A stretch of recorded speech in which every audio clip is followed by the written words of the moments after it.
अपने मोबाइल की स्क्रीन पर घर के लैंडलाइन का नंबर देखते ही अवनी ने झट से फोन उठाया। हेलो हेलो कहते ही उधर से मेट की आवाज सुनाई दी। दीदी, बाबूजी का बुखार बहुत बढ़ गया है।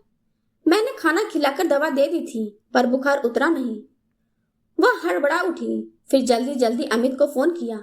अमित, बाबूजी का बुखार कम नहीं हो रहा है, प्लीज आज तुम घर चले जाओ ना। आज मेरी एक इम्पोर्टेंट प्रेजेंटेशन है, मैं उसके बाद चली जाऊंगी। वैसे भी कई दिनों से जल्दी घर चली जा रही हूँ। वर्क प्लेस पर बुरा असर पड़ता है। सर को क्या जवाब दूं? वे भी नाराज हो सकते हैं। ओहो अनवी, जलना उठा अमित। तुम्हें मालूम है मैं एक जरूरी प्रोजेक्ट पर काम कर रहा हूँ। मुझे ऑफिस में ज्यादा समय देना है और तुम हो कि मुझे जल्दी निकलने को बोल रही हो। पूरी टीम को मैंने काम करने के लिए रोक रखा है, मैं कैसे चला जाऊं? तुम्हें जैसे मैनेज करना है करो, कहकर फोन काट दिया अमित ने। अवनी का गुस्सा फूट पड़ा, सारा गुस्सा बड़बड़ाते हुए निकाल रही थी। तुम्हारा काम काम है और मेरा कुछ नहीं। हम औरतों का कैरियर मायने नहीं रखता। घर दफ्तर दोनों जगह हम ही सामंजस्य बिठाएं। तो मर्दों की तो कोई जिम्मेदारी होती ही नहीं। वह सिर पकड़कर बैठ गई। थोड़ी देर में खुद को शांत कर अपने बॉस के केबिन में गई। उसे देखते ही सक्सेना साहब बोल उठे।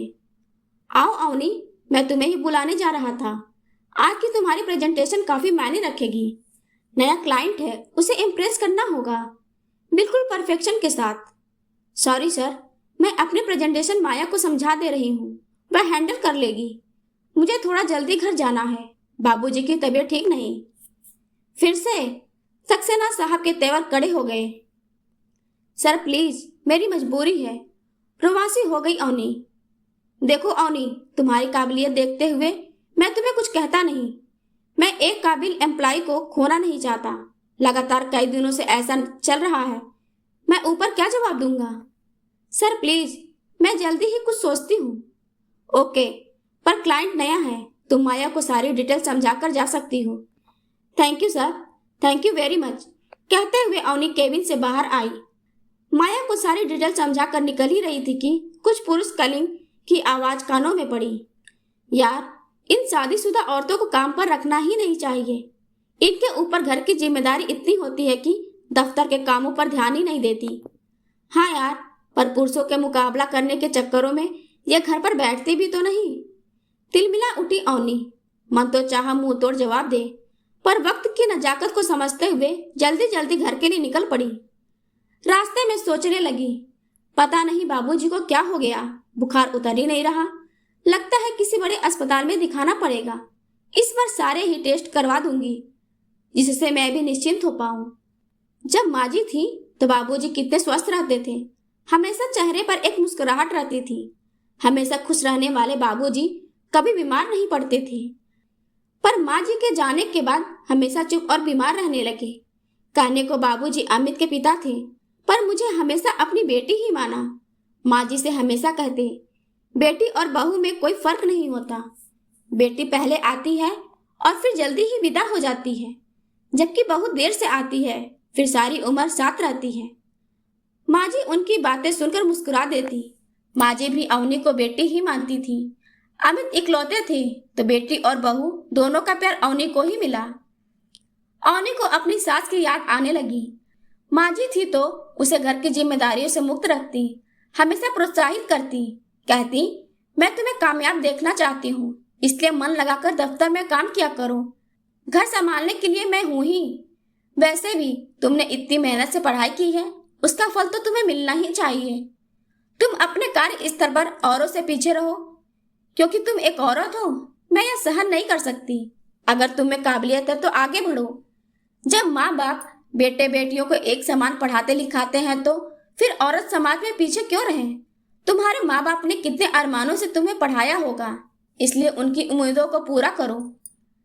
माँ जी के इन शब्दों ने उसे काफी हौसला दिया और वह आगे बढ़ती चली गई। दोनों बच्चों के होने पर भी उसने सिर्फ मैटरनिटी लीव ही लिया था। सब कुछ माँ जी ही संभालती रही। घर और जिंदगी दोनों ही व्यवस्थित चल रही थी। समय पंख लगाकर उड़ रहा था, पर अचानक माल जी के जाने से सब बिखरने लगा। सब कुछ अव्यवस्थित हो गया। घर ऑफिस दोनों संभालने में अवनी परेशान हो रही थी। वह जब घर पहुंची तो देखा बाबूजी कंबल ओढ़कर लेटे थे। बच्चे पास ही बैठकर होमवर्क कर रहे थे और मेट खाना बना रही थी। उसे देखते ही बाबूजी बोल पड़े, अरे बेटा, आज तू फिर जल्दी आ गई। तो और क्या करती, आपकी तबीयत सुधर ही नहीं रही। चलिए जल्दी से मैं आपको डॉक्टर को दिखा दूं। अरे बेटा, मैं ठीक हो जाऊंगा, मामूली सा बुखार ही तो है।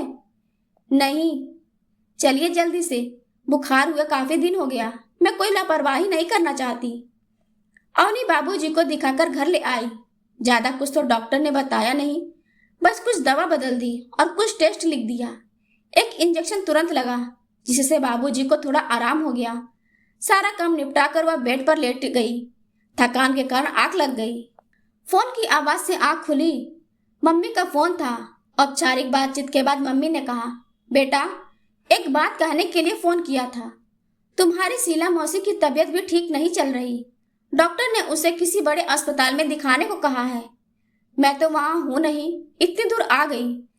समझ नहीं आ रहा क्या करूं। वैसे हमारे अलावा उसका और तो कोई है नहीं। तो मैं क्या करूं? चीख पड़ी अवनी। क्या हुआ बेटा, ऐसे क्यों बोल रही है? तू तो उसकी लाडली रही है। उसने तुझे अपनी औलाद की तरह पाला है। तुझे गोद में लेकर वह अपने गोद का सूनापन भूल गई।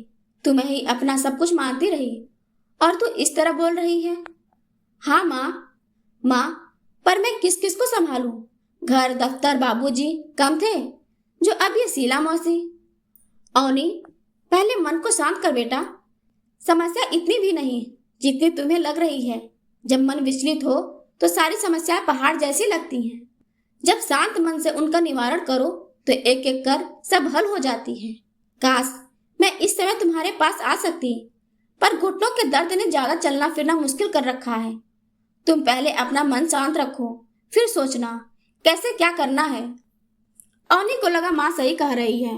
फोन रखकर अवनी आंखें बंद कर लेट गई। अमित भी ऑफिस से आ गए, पर अवनी का नाराज चेहरा देखकर कुछ कहा नहीं। रात में बिस्तर पर अमित ने प्यार से उसके बालों को सहलाते हुए कहा, अवनी बहुत परेशान हो? क्या करूं, चारों ओर परेशानी ही दिख रही है, कोई हल दिख ही नहीं रहा। अगले महीने से बच्चों के एग्जाम भी शुरू होने वाले हैं। ऐसे समय में बाबूजी, शीला मौसी, बच्चे, दफ्तर क्या क्या संभालूं? कोई बात नहीं, सब हो जाएगा, अमित ने प्यार से कहा। फिलहाल तुम ऑफिस से एक हफ्ते की छुट्टी ले लो। वैसे भी तुम्हारी छुट्टियां बची हुई हैं। एक बार सब मैनेज हो जाए फिर रेगुलर हो जाना। बात छुट्टियों की नहीं अमित, बात जिम्मेदारी की है। ऑफिस की भी कुछ जिम्मेदारियां हैं मुझ पर। ठीक है, पर हालात को देखते हुए 2-3 दिन की ही ले लो। मैं ले सकता तो मैं ही ले लेता, पर तुम जानती हो ना, मेरे लिए अभी संभव नहीं है। बच्चों के एग्जाम के समय मैं ले लूंगा, अमित ने समझाते हुए कहा। सुबह अवनी ने 2 दिन की छुट्टी ले ली। अमित ने गाड़ी भेजकर मौसी को गांव से बुला लिया। गेस्ट रूम में मौसी के रहने की तैयारी कर ही रही थी, तभी मौसी घर में प्रवेश किया।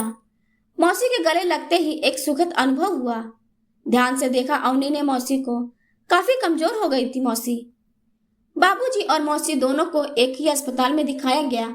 सारे टेस्ट करवाए गए, पर दोनों की ही रिपोर्ट नॉर्मल थी।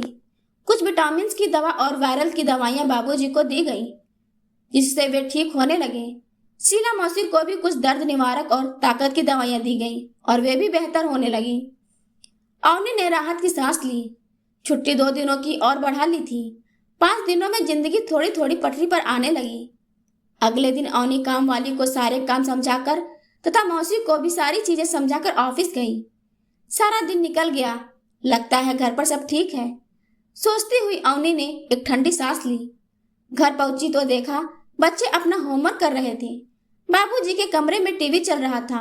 मौसी मेट के साथ खाने की तैयारी कर रही थी।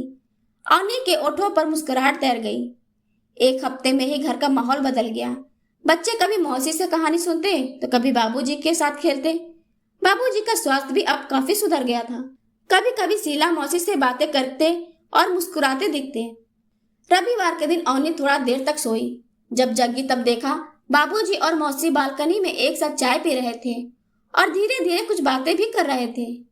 माँ जी के जाने के बाद जो बाबूजी चुप हो गए थे, वे अब बातें करने और मुस्कुराने लगे थे।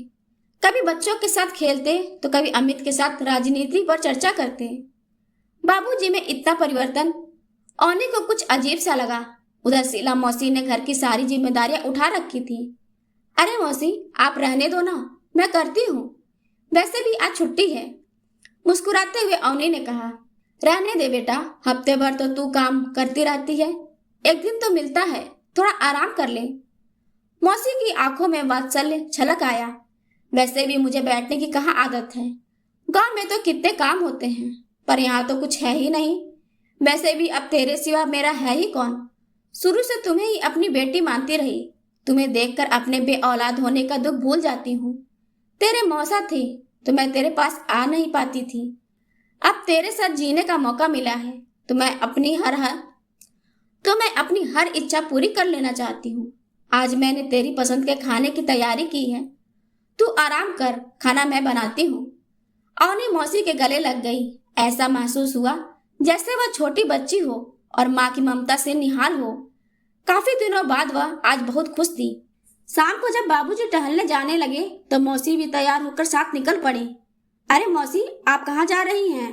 अवनी ने पूछा। कहीं नहीं बेटा, मैं भी थोड़ा देर पार्क में टहल लेती हूँ, तो मन बहल जाता है, इसलिए तेरे बाबूजी के साथ चली जाती हूँ। अच्छा। अवनी अजीब नजरों से दोनों को जाते हुए देख रही थी। अवनी ने महसूस किया कि मौसी और बाबूजी का ज्यादा समय साथ बीतने लगा। दोनों सुबह शाम की चाय साथ पीते, सैर करने भी साथ जाते, कभी पुरानी फिल्मों पर तो कभी किसी उपन्यास पर, साहित्य पर बहस करते। धीरे धीरे उनकी चुप्पियां टूटने लगी और वे मुखर होने लगे। बाबूजी की हंसी फिर सुनाई पड़ने लगी। उन दोनों में आए इस परिवर्तन को अवनी और अमित दोनों ने महसूस किया। धीरे धीरे मौसी बाबूजी की पसंद नापसंद सब जान गई और मौसी किस बात पर खुश होती हैं यह बाबूजी को पता था। संदेह के बीज बहुत जल्द अंकुरित होते हैं। अवनी के मन को भी तरह तरह की शंकाओं ने घेर लिया। हे भगवान, ये क्या हो रहा है?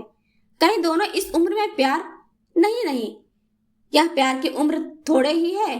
अपने विचारों को अवनी झटक देती। फिर दोनों को साथ देखकर तरह तरह के ख्याल मन में आने लगे। अगर ऐसा वैसा कुछ हो गया तो समाज में क्या मुंह दिखाएगी? नहीं, मैं मौसी को गांव वापस भेज देती हूँ, यही ठीक रहेगा। आज ही अमित से बात करती हूँ। रात में अवनी ने अमित से कहा, मैं सोच रही हूँ मौसी को गांव भेज दूँ। क्यों? अमित ने आश्चर्य से पूछा। अब मौसी ठीक हो गई है ना, तो कब तक हमारे यहाँ रहेंगी? कैसी बात कर रही हो अवनी, तुम्हारे सिवा उनका है ही कौन? मौसा जी अब है नहीं और अपने बच्चों की जगह वे तुम्हें ही देखती आई हैं। तुम्हें उन्होंने ही पाला है ना। शादी के वक्त तुम अपनी माँ से ज्यादा मौसी से ही लिपट कर रो रही थी। आज जब वे अकेली हैं तो तुम्हारी जिम्मेदारी है उनका ख्याल रखना। वैसे भी इस घर में रहकर उन्होंने तुम्हें घर की जिम्मेदारी से आजाद रखा है। कितने अच्छे से घर और बच्चों को संभालती हैं। तुम बेफिक्र होकर ऑफिस जा रही हो, वे घर की सारी जिम्मेदारियां अच्छे से निभा रही हैं।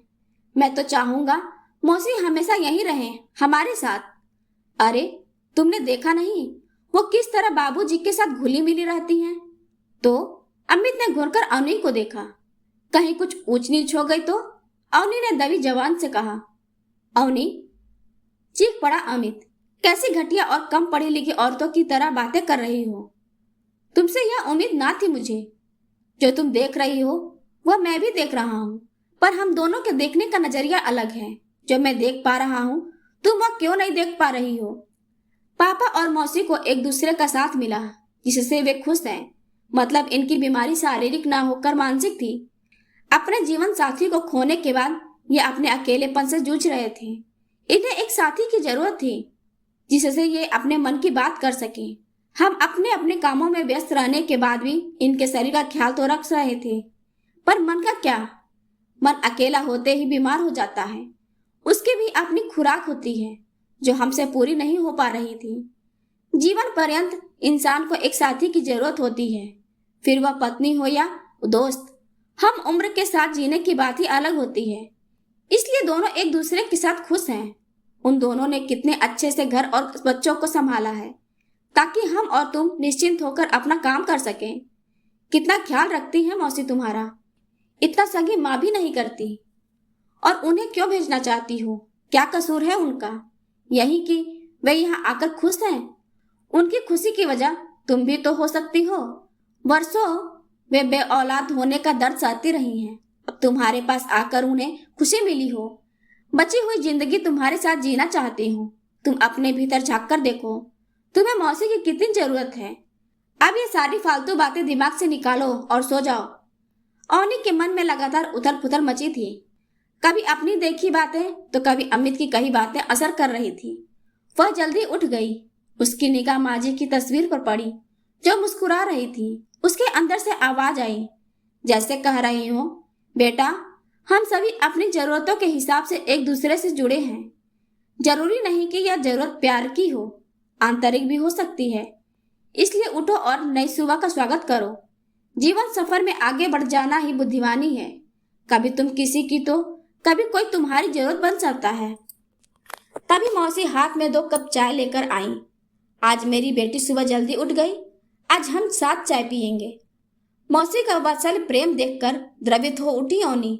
बेटा तुमसे एक बात कहनी थी। हाँ बोलिए ना। मौसी की गोद में सिर रख लेट गई अवनी। मन बिल्कुल शांत था। बेटा मैं गांव जाना चाहती हूँ। पर क्यों? चौंक उठी अवनी। अरे कितने दिन तेरे घर रहूंगी? अब मैं ठीक हूँ, अपना ख्याल रख सकती हूँ।